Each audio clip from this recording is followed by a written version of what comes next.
I woke up the other day and found out that my living room was a crime scene. Oh, no. There was a knife, a package of gluten-free Oreos, a jar of peanut butter, and big white lumps in a bowl. This was a food crime. Basically, they don't make gluten-free Nutter Butters, and Okay. Amy wants to make something along those lines. So she's determined to make this on her own. So when we buy gluten-free Oreos, she will take them apart, remove all of the cream, put peanut butter in between the crackers, reassemble them, and then eat them. And this is her goal, is to like make Sure. the I equivalent. get that. And then she just leaves like the cream lumps on the side of the bowl. So I ran a poll for my Instagram followers, and about 20 of you said that she is guilty of a food crime, That's and right. only 10 said that she was not guilty. And thankfully, though, we have not been buying gluten-free Oreos as much, and we moved on to a different gluten-free version of a cookie to distract her from doing this. Chips Ahoy now makes a gluten-free Really? version. Yeah, Is it good? I feel like it's pretty good. I mean, I haven't done a Pepsi challenge with it or anything to say Right. if I can tell, but I mean, I'm dunking them in milk anyways. Okay. So I was going to ask if it was chalky, but if you're eating it with milk, it's probably not chalky. right. I mean, I feel like it is fine. It's a hard cookie anyways. Yeah. Where Chips Ahoy's are kind of chalky anyway, but I can only imagine. I don't eat a ton of gluten-free stuff, but I know gluten-free stuff is generally like gritty or chalkier than their counterpart. Yeah, absolutely. No, I totally get that. Yeah, so we've been doing that a little bit more recently, and they're good enough. But then I was staring at the packaging, and it got me wondering, why the heck are they called that? Chips Ahoy? Yeah, Yeah, I don't know. yeah, because it's like it sounds kind of nautical, like Yes. like what a pirate would say. Ahoy But- matey chips. Right, exactly. But it's like a cookie. And then I was looking more at the packaging, and I realized like it's blue everywhere. So I was like, is that supposed to be the sea? I don't know. So I had to look this up. Yeah. And there was a lot that I wasn't understanding. Layers upon layers of jokes here. Wow. So I guess to start off, British people, they will call that type of cookie a biscuit. Okay. Yeah, it's just like I've heard that. Yeah. I've heard that before. Yes. So like if any sort of like flat hard cookie like that is a biscuit, and then sailors in the 18th century would survive on a type of hard bread that was known as a ship's biscuit. And the crazy thing is that I know this because I follow an 18th century cooking YouTube channel. Okay. And they recently did a video on the ship's biscuit. This guy's like trying to make authentic ones and stuff. But the reason that all the sailors would eat the ship's biscuit is because it was so hard that it wouldn't mold. But the problem is that it was so hard you couldn't eat it. You'd break all your teeth.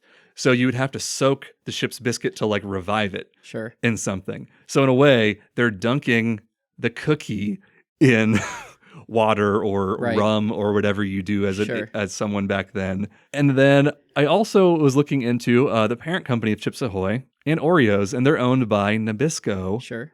which is short for the National Biscuit Company. Oh, I didn't know that. So these cookies do have kind of a biscuit tie-in in the same way that the ship's biscuit and something that a sailor would eat have. But that doesn't solve the name problem though. Like No. why Chips Ahoy? Right. I don't know. Maybe you've heard of this before, but like when you greet a ship when you're sailing by, you're supposed to say "Ships Ahoy" to them. Chips Ahoy. Yes, like that's how you say hello. And I guess Chips Ahoy is a play on that. And that joke of saying Chips Ahoy instead comes from Charles Dickens. I guess he wrote this story with a talking rat, and a talking rat talks to some guy named Chip, and he says Chips Ahoy That's to him. that's funny. And then like 100 years pass, no Chips Ahoy jokes.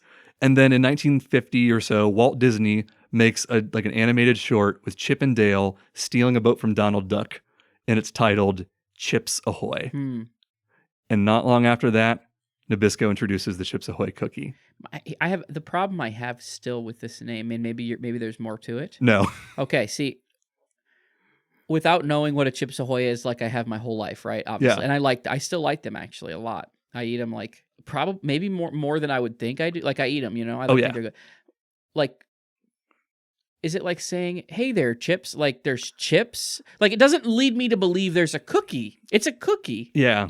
What's telling me that that's a cookie? Is it chocolate chips? That's what I mean. Is yeah. it chocolate? Is it saying, "Oh, there's chocolate chips"? Again, it obviously it's a good name because it's great. I mean, the whole world, it's survived, right? Yeah. For years and years, everyone knows what that is. but everything in my brain seems like that'd be bad marketing. Yeah, for sure. I don't want to act like I've solved all the problems here. There are still plenty of confusing things, but like I'm glad I was at least able to go from no understanding to maybe, I don't know, 30% understanding on it. Yeah, but like I've never before thought about the name ever. Yeah. And I think every time, that's all I'm going to be thinking about now.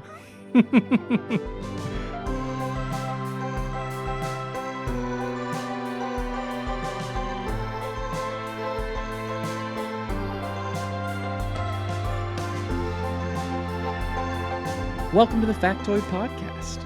You didn't ask for it, but we're going to tell you about it anyway. My name's Chris Humphreys. And I'm Payton Gessel. So Payton, many podcasts ago, I told the story of how I went very fast driving a car. And it's funny because we talked about this a little bit earlier tonight about driving fast. Finally hit a hundo. First time. Wasn't driving. I was expecting, when I asked that question originally, I was expecting you to say that you had done that because I thought that pretty much everyone had. Yeah. But it makes me wonder, is it as common as I think it is? Again, kids, don't try that, okay? It's not worth it. But we're going to talk about it again, just for a moment, just only for a moment. And I wanted to bring that up because this story also originates with the person who was always in my car, the person whose house we were going to for lunch when we were doing said speeding, right? And so how it worked was, I told the story back then, but how it worked was me and my friend, his name was Malcolm. I'm not going to give his last name because it's not necessary. I haven't talked to him in 12 years probably. So I'll just assume it's Malcolm Gladwell. Okay, that's perfect. And I would go to Malcolm's house for lunch. And he lived too far away, so you would have to speed, but we took my car because it could go faster, right? And we would go to his house, I don't know, multiple times a week, once or twice a week. When we decided not to go to Taco Bell or McDonald's, we'd go to Malcolm's house. And what's funny to think about is when we went to Malcolm's house, we always ate the same thing, ramen noodles. Funny to me that we would drive so far to go to a house to eat ramen noodles, but we did, and I love ramen noodles. Yeah. But my family, it turns out, is relatively, I don't even know what to say. I don't want to say uncultured because it's not true. Like, but we didn't eat a bunch of diverse foods when I was growing up, right? We ate like American staples, and that's what I grew up eating. And so ramen noodles wasn't even on that for the most part. Correct. I did eat ramen noodles, but like when I ate ramen noodles, what that meant was you put the amount of water it says on the package, you put it either on the stove or in the microwave for as long as it says on the package, you put this packet in and you eat it. And like, that's how it works. That's what ramen noodles was to me, which I love. I still do it that way sometimes. I love that. I mean, that's how I got to college I hadn't eaten ramen. And I think, I don't know if one of my siblings or someone bought me a 30-second pack because they're like, this is what you have to do during college. So I didn't even know how to do this until 18. Right. And I was like, I think how I learned about ramen ever was my friend who was sick ate some or something. And I was like, what's that? Those noodles are really interesting. And then it's like, oh, wow, I love this stuff. And so that's how I ate it always though, right? But going to Malcolm's house, the first time we ever went there, I was surprised to see that not everyone eats it that way, okay? There's many different ways to eat ramen. And if you've ever gone to like a ramen shop, you obviously know this, right? Because it's different. But Malcolm, how he did it every single time, and I was mind blown by this, was he would boil some water. He had like one of those electric kettle things. Yes. Boil some water, put the noodles in it. Then he would strain the noodles, so get rid of all the liquid, which one of my favorite parts is the broth. He would sprinkle the packet over the moist cooked noodles with no broth, and then he would cover them in Sriracha sauce. Oh, okay. And I had never heard of Sriracha sauce. Didn't know what that was. I don't think it was quite as popular. Maybe it was. I don't really know, but I didn't know about it. And again, like I said, my family just ate relatively American cuisine for my whole life. So maybe we just didn't have Sriracha sauce. It wasn't a staple, but he would always pull out that red bottle with the rooster and the green top. You know what I'm saying? Like that every day, the Sriracha sauce. And I'd never tried it before, but it turns out this stuff is so good. And he introduced me like this whole new world where you can do different things with ramen and it makes it just as good, if not better, or at least it gives you opportunities to adjust and to make changes, right? Absolutely. And eating ramen with Malcolm at his home with Sriracha sauce on it for the first time ever sort of ignited this fire in me for Asian flavors, right? Yeah. But like I said, I lived my life. I lived with my family. We just didn't, we would occasionally go out to the Asian restaurant in town or whatever, but I didn't really get into it. But fast forward to just a few years ago, Ohio, right? Circa probably maybe 2022, 2021, I got into stir fry, making stir fry at home, right? Yeah.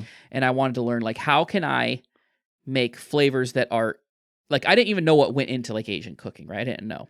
Yeah. And, but what I did remember is that I really like Sriracha sauce, okay? And so I knew I'm getting some Sriracha sauce, and a lot of, like, maybe, like, soy sauce-based, like, stir-fry sauces have Sriracha in them, right? Yes. And so I bought some. I went to the store, picked out the same thing. You see the green top and the rooster on the bottle, and it was red, and it kind of looked like a different color, but like turns out just how it is. It turns out they don't put artificial colors in it, so it just has different colors. And I bought some of that. I learned how to do it. I made a lot of stir fry. It was great. And I ran out of my Sriracha, and I went back to buy it, and I realized that my store didn't have it in stock. And I thought, that's no big deal. I'll go to Walmart tomorrow. I'll pick it up when I'm going to Walmart. Well, Walmart didn't have it in stock. Okay, that's interesting. That's crazy. So I look it up, and nowhere has Sriracha sauce in stock. Nobody. How many years ago is this? This is a couple years ago. Oh, okay. Nobody. And there's, shortages. That's a thing, right? Yeah, sure. But nobody has Sriracha sauce in stock. And it turns out it's because there was a shortage, a nationwide, whatever, huge shortage of these peppers that they create. It turns out they're red jalapeno peppers is what they make them out of. Oh, I okay. assumed it was a Sriracha pepper. It turns out that's not a thing. Sriracha is like a flavor, whatever. So I learned all this. But it was, they didn't have it, right? It wasn't, you couldn't buy it. So somehow when I went out and bought it for my stir fry, it was like right before that happened. And then I went out to do it again, and it was gone forever and whatever. So I ended up just buying a generic one, and that's fine, to be honest with you. There's nothing wrong with it. Sure. Probably has some different, whatever. But the kind that I wanted, I couldn't get, right? And that, it turns out, I never knew what the brand was. I didn't really pay attention. I just bought the one with the green top with the rooster, right? Like everyone does. Yes. And it turns out specifically this is Hui Fong's. Hui Fong's is this place that makes pepper sauces, basically. It's like a manufacturing place. The only sauce they really sell is their Sriracha sauce. Yes. And it's been the one that's been popular for a very, very long time.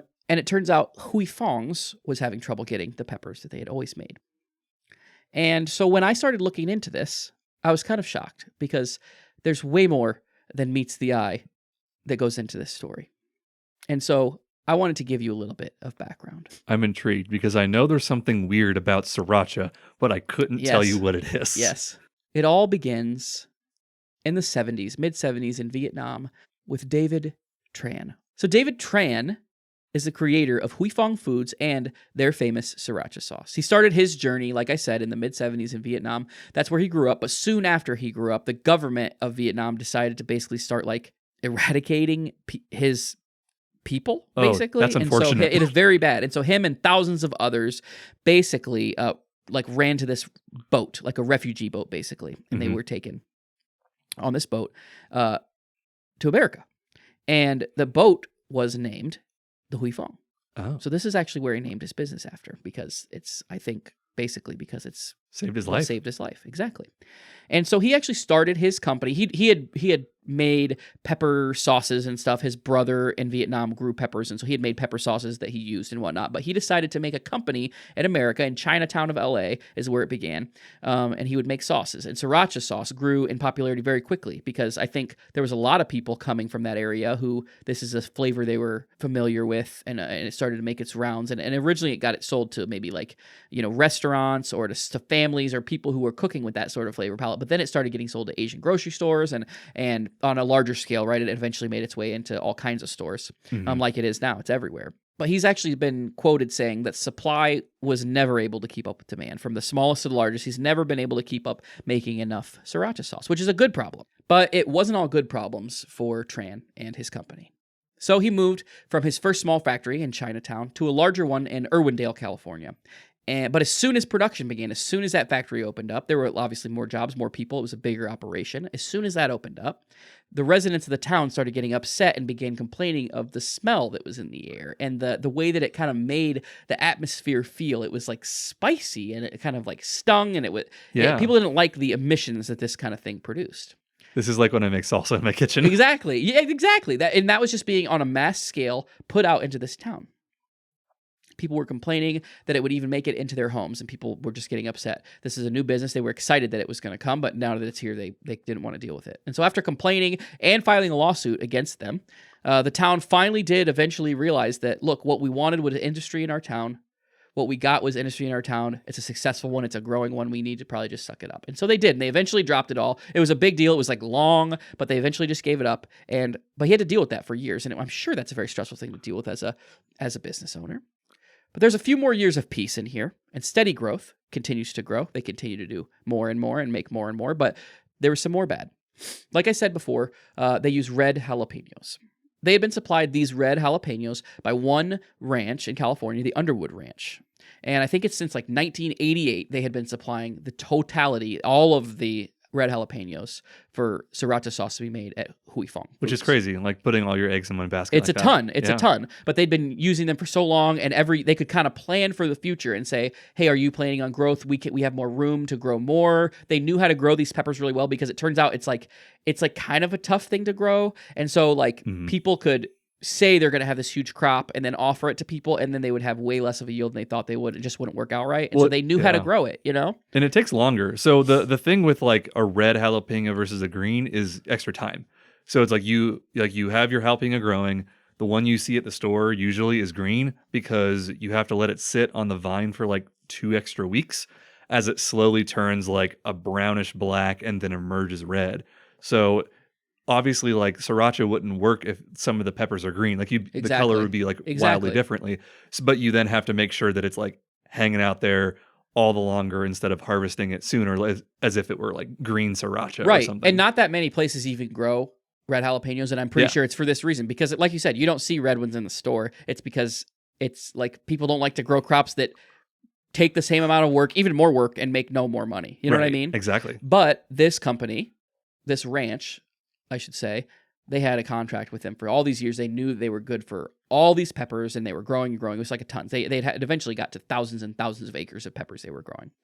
Fong Foods was in contract through a period of like the next few years with Underwood Ranch, because that's kind of how they did it. They planned and they said, look, we can do this much more land, this many more peppers if you can do that. And so they kind of re-upped their contract and said, yeah. And so they paid based off of like estimated what they're going to be getting for the crop, right? And so actually the first, through this contract, they had overpaid like by $1 million and some dollars one year. And so they were expecting a refund of those $1 million and some dollars.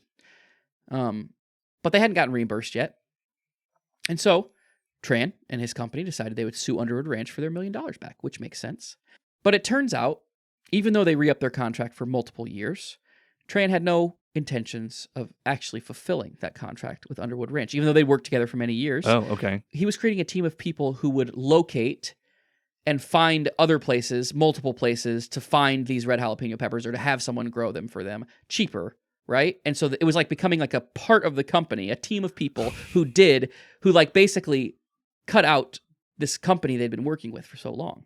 And they found out about that because for some reason, somebody approached someone who worked at Underwood and said like, hey, would you be interested in growing peppers for us somewhere else? Oh, man. It's kind of silly, right? But they got mad at that, obviously, and they didn't fulfill their contract. They had no intention of doing that. They just cut it off. And so Underwood Ranch has thousands of acres of red jalapeno peppers with no one to buy them, because nobody buys them. Like, except this sauce, it's not really a common thing. And so there's huge damages, huge amounts of waste. They're losing all this money, and a big, big problem. And so obviously there's a lawsuit going on about them not receiving their reimbursement of their $1 million. But now Underwood Ranch says, look, we're going to sue you for damages for all this stuff for you not finishing out on your contract. And the judge in that case, after all the back and forth and however long it took, decided that while it is true that Underwood did not pay them the money that they owed, I can't remember the exact number, but over $10 million would be awarded to Underwood Ranch from Fong Foods. And they did technically deduct the $1 million, but it was still a huge win for Underwood. Right. And now they had cut ties, burnt bridges, severed completely as partners, and so they no longer were producing these peppers for them. Due to mostly things out of everyone's control, like specifically a drought in Mexico where most people get their peppers. That's where a lot of people grow this stuff. These Underwood Ranch was in California. That was one of the few places that wasn't in Mexico that grows this stuff. But most people get it from Mexico. There's this huge drought. There's a massive shortage of specifically red jalapeno peppers, but jalapeno peppers in general. They take a lot of water to be grown, whether that is it rains a lot or it gets irrigated a lot. When there's a drought, there is no rain, and that means there's also not a steady water supply, specifically in a desert place like Mexico. Right. Or most of California, that's the case too. And so because of mostly the weather, there was hardly any yield of red jalapeno peppers, which happened right around 2022. And so there was a huge shortage of these peppers. It's very hard to grow them, and people didn't have the water they needed to grow them. And so there's a few years in there, which happens to be exactly when I was getting into my stir-fry days, that it was almost impossible to buy Fong's Sriracha sauce, which I found out the hard way. And I think everyone did. I remember going on Amazon being like, I'll just buy it on Amazon. Right. And it was like a 2-pack for $90 or something, where people are like, Oh, they had it in their pantry, whatever, right? One of those crazy upsell things, the things that you hate. But here's one of the most interesting parts of all this to me. Underwood Farms, during this specific time period, had been quoted that they could have easily produced all of the peppers needed for the Sriracha sauce and more if they were still in partnership with Fong's. But because they weren't, they didn't, right? Because they didn't grow them. But that, it turns out, has one of the most steady water supplies in all of California is that area where Underwood Farms is, right? Wow. So they could have easily, they knew how to do it. They had all that it took. They could have made all those. It would have stopped. There wouldn't have been a shortage, at least for that specific brand in that specific area. There wouldn't have been a shortage for these peppers or for this sauce. So basically, what I'm saying is all this could have been prevented if people would have just kept their promises. If people who make a contract would have just kept the contract. And not only is that a negative, but another negative is that now they're sourcing peppers from another place. So the sauce doesn't even taste the same anymore. I've gotten it since then. And it is different. It's like different. It's a little different. Because depending on how you grow them and where you grow them and the processes, it's like similar, obviously. Right. But the color has changed even more just because it's not as consistent, right? Wow. Yeah. That's crazy. So it's just different. They kind of... I'm not saying they're like dying as a company. They're definitely not, right? You can still buy this stuff everywhere you go. It's still a very popular sauce. But it's different. I think in America, we are so used to, like with fast food chains and things, how everything is standardized. Yes. Nothing ever changes. This tastes the same everywhere you go, Right. and it has for 50 years. So it is crazy to have a food like that is now just different because the one supplier changed. It's literally like, everyone's like, oh, I wish it was like the good old days. And it's like, it literally is different. Like, it's not just people saying, oh, it used to be like this. It's like, it literally used to be different. Like, and I know it always did, right? But it's like, this stuff is different now. But this is only thing my kids ever going to have is this new kind. You know what I mean? I'm gonna have to and tell I can be like, back in my day, we had darker red and it's from California, you know? I'm going to have to tell my coworker Tom about this. He pretty much collects things that he can say weren't as good as they used to be. That's so funny. So I'll make sure he knows about Sriracha that he can add to that. That's to his right. list. The saying that all good things come to an end comes to my mind. However, in this case, that's not true. Because Underwood Ranch decided to begin growing their peppers for themselves and creating sauce for themselves. Oh, man. See, Sriracha sauce isn't patented, right? Sriracha is a flavor. You can't patent a flavor. All that's patented about Fong's Sriracha sauce is the rooster logo and the green top. So if you make sauce yourself and don't put a rooster on it and don't put a green top on it, you're allowed to do whatever you want and call it Sriracha sauce, right? And so Underwood Ranch has created, with the same pepper that was grown for decades and decades for Fong's, their version, of Sriracha sauce. It's the exact same stuff. Oh, man, that's so crazy. And so you can now buy, it's not like in every store or whatever, but like you can buy from their website, from whatever, from Amazon, from the internet, Underwood Ranch Sriracha sauce. And it is the same stuff under different branding. The bottle's black, has gold lettering or something, right? But it's the same stuff. It's the peppers that everyone came to love for all those years. It's the exact same thing. So now, if you're interested in tasting the same sauce that you remember, tasting the one you learned about in 2010 when you were in high school and you drove really fast to your friend's house and ate ramen noodles with it for the first time. If you're interested in trying that again, all you have to do is order Underwood Ranch Sriracha sauce. And I think there's a moral to this story today, and I think it's pretty simple. It's about relationships, because if these people remained in relationship properly, this whole situation would have been avoided. It would still be the same as it was. There would have been no need for the company to stop giving them peppers and then to create their own version. It would just not have happened. Just treat other people like you want to be treated. It's that simple. It's the golden rule for you, because my guess is if you don't, hot sauce isn't all that we're going to lose.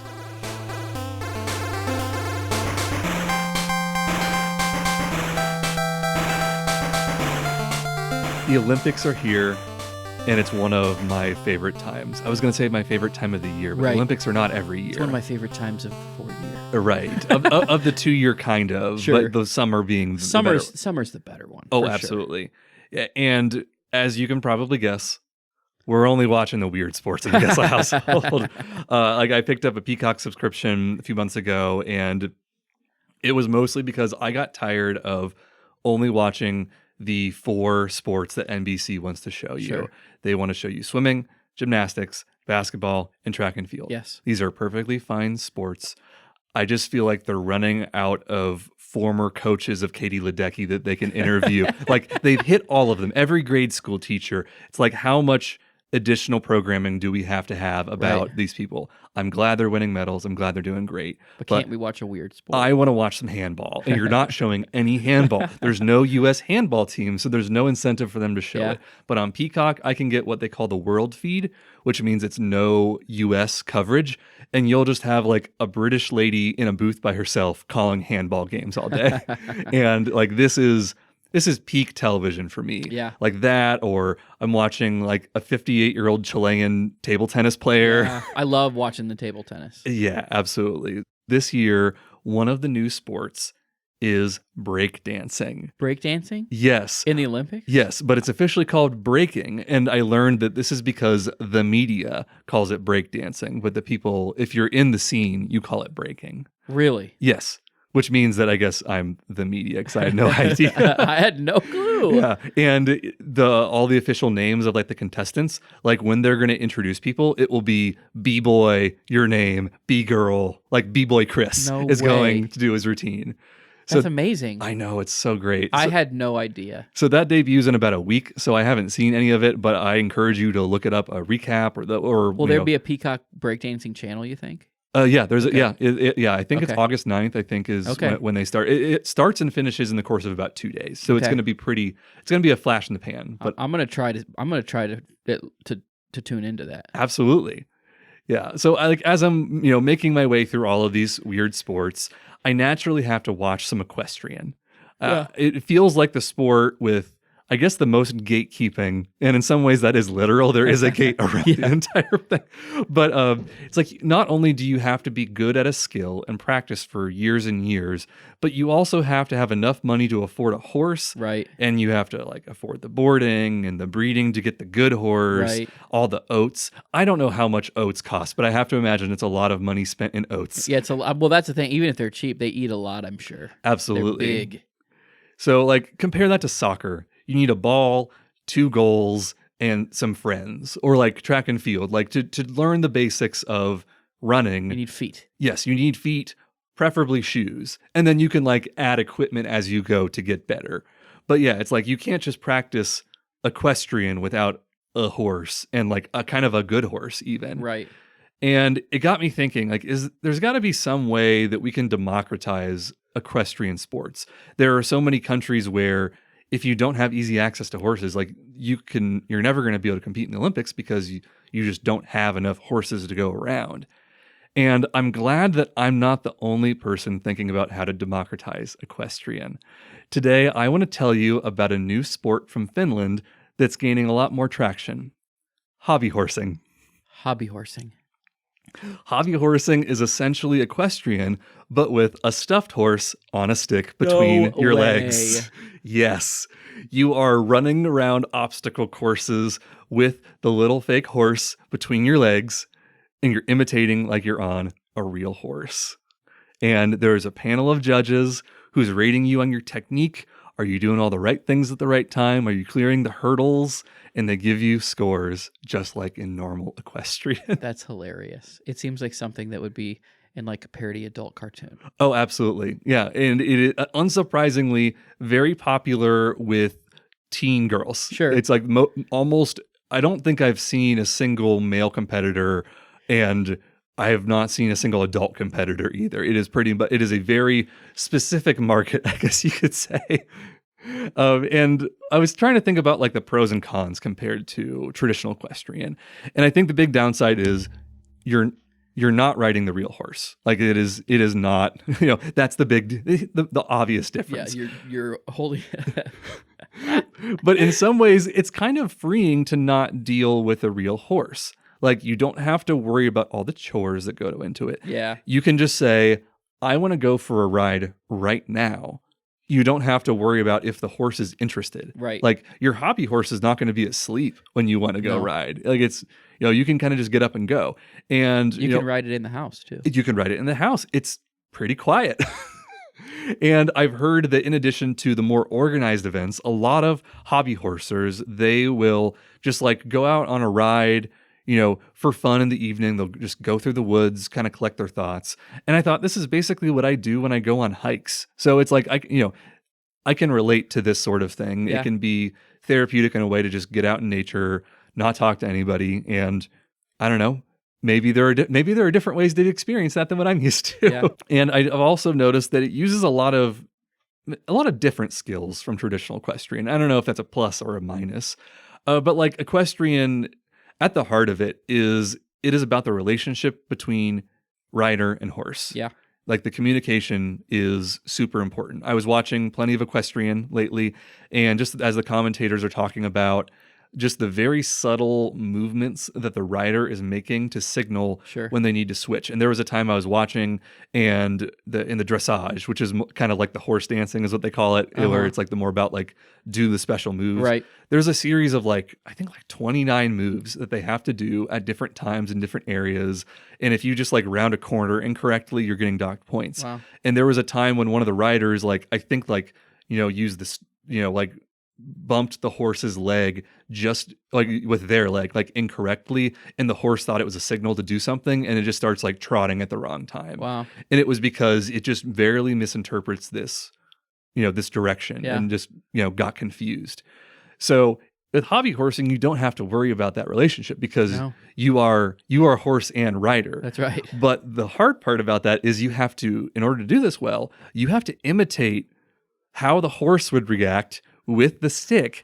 And you, as the rider, like the top half of your body has to imitate how the rider would react as if they were on the horse. Yeah. And it really is impressive to watch how like people in the hobby horse community are able to kind of fake this stuff. I kind of did this the opposite way, where I started watching hobby horsing and then I watched the Olympics. But then like I'm watching the real horses and I'm like, oh wow, I recognize the move that they were doing in this competition I was watching. Like the thing with the legs and how that's called a pressage or something. And I was like, wow, it is crazy that you were able to imitate this with the bottom half of your body and do something totally different with the top That half. is incredible. And I also think it's kind of like Quidditch. Have you played Quidditch for real ever? No. Yeah, it's like an intramural game that is like the way I played it, but I know like a lot of colleges have a Quidditch kind of version but like the idea is that you have to have the one hand on the pole because it's like you're riding on the broom, and then if you take a hand off, it would be like if you were flying in the air in real Quidditch, you fell. Right. Like you have to keep the hand on. So in some ways, I feel like it is kind of similar to Quidditch because you're doing all these stunts, but with one hand. Right. Like I have to leap over these hurdles, but I have to keep my hand down here. And yeah, like it definitely is. It's different muscles, and I think it's difficult in its own way. Yeah. And as I mentioned before, almost exclusively done by tween girls. And the sad part is that people don't really take it seriously because of that. And, I hear about how like they say that this is just a phase. Their parents are hoping that they're going to grow out of it and they'll kind of get over it and move on. And the older I get, the more I realize that these types of things usually aren't phases and that maybe a few people move on, but there's actually a surprising amount that don't. And like I was thinking about like hip hop culture. This was one of these phases in the 80s and in the 90s. The kids are listening to the rap music and they kind of hope it's going to go away. Now Snoop Dogg is an Olympic correspondent. Flava Flav is the official hype man of the U.S. women's water polo team. He shows up to every game, cheers them on, and like he's basically doing his thing, his hype man thing. Like in a very official capacity. And it's like, no, in that instance, like, no, this is not a phase. Like breaking got into the Olympics. Right. breakdancing. Like they wouldn't, 40 years ago, No. no one would have thought that this was like a serious thing. No. And like I think about how, my mom would say that she hoped that, some days I'm going to grow out of my phase of playing video games by the time, I become an adult. And now there's like collegiate esports, and I don't lots and lots of colleges absolutely recruit people and give them money to play video games at the school. Absolutely. So it's not that crazy for me to think that maybe one day like hobby horsing could get accepted as a full-fledged sport. And like I wanted to, kind of go back into the roots and the history of hobby horsing because it is relatively new. It is evolving at a rapid pace. Yeah, so even in the last 10 years, hobby horsing has really come a long way. And I wanted to look back into the history just to see how the community has been advancing and kind of evolving over time. So I watched a documentary that came out maybe 7 or 8 years ago about this era of hobby horsing. And back in those days, it was a lot less official. You have a lot of practicing in backyards, very grassroots. Maybe it's like this one girl asked their mom to drive them over to their friend's house like a half hour away in Finland, and they're practicing and stuff. Now you have like many countries have their own hobby horsing leagues and communities, their own national tournaments, and then that go into the international tournaments. You can pay to go to a hobby horse camp. You can get coaching. You can get like one-on-one coaching. Wow. It can be over video chat or it can be in person. And these are with like some of the legends. So like a lot of the protagonists of the hobby horsing documentary that I watched, they're now like they're in their mid-20s and this is like their career. Wow. Whether they are coaching or they are, making the merchandise, because one of the reasons why why girls get into hobby horsing, from what I've heard them say, is they really enjoy the ability to be physically active, but also be able to creatively express themselves. Sure. So I've been mostly focusing on the physical activity of this, but one of the things that they really enjoy is like the customization of your horse. And you have many, if you're into the community, if you're into hobby horsing, you don't just have one, you have several. They all have names, they all have unique color schemes. But then now there's this cottage community where you can buy for many hundreds of dollars if you want. Like you can buy a kit where all you have to do is just stuff it yourself. But like I was on Etsy and I found the most realistic looking horses for $500. Wow. And you're getting to pick out all these very specific things. You need to tell the person making them like, here's what I'm going to name the horse, so that they might like add a little birthmark somewhere that's a reference to something. And yeah, so like I thought that was a cool way that they are able to express themselves, have some style that they add to this way to make exercising fun for them. Right. But I think the thing that I read that that most hobby horsers enjoy the most out of all of it is just the friendship and the community that they've been able to make. Where a lot of kids get bullied, and if you are someone who's into a subculture that people probably think is weird in the outside, you're very likely to get bullied as well. And I mean, who knows how well this was translated? The documentary was completely in Finnish, so I watched it with subtitles. But like, one of the girls like talked about how that she was getting bullied for non-hobby horse things, and she had to just make sure that like no one at school knew about this. And then maybe she's going on a ride somewhere, someone from school sees her and then is like devastated about like having like rocks thrown at her, like just like terrible things that kids do to each other. But because there are so many, I guess, misfits in the hobby horse community, they've really prioritized just like being positive to each other, building each other up, and trying to make this just like a safe, fun community where they can have fun together and jump over some hurdles in a convention center, basically. And I will say that you're not going to see me on a hobby horse anytime soon. I don't really have any desire. Maybe if I have a child someday and I need to, we're racing around the yard, sure, I'm willing to do that. But I do wish the hobby horse community the best, and I hope that we're watching them in the 2044 Olympics.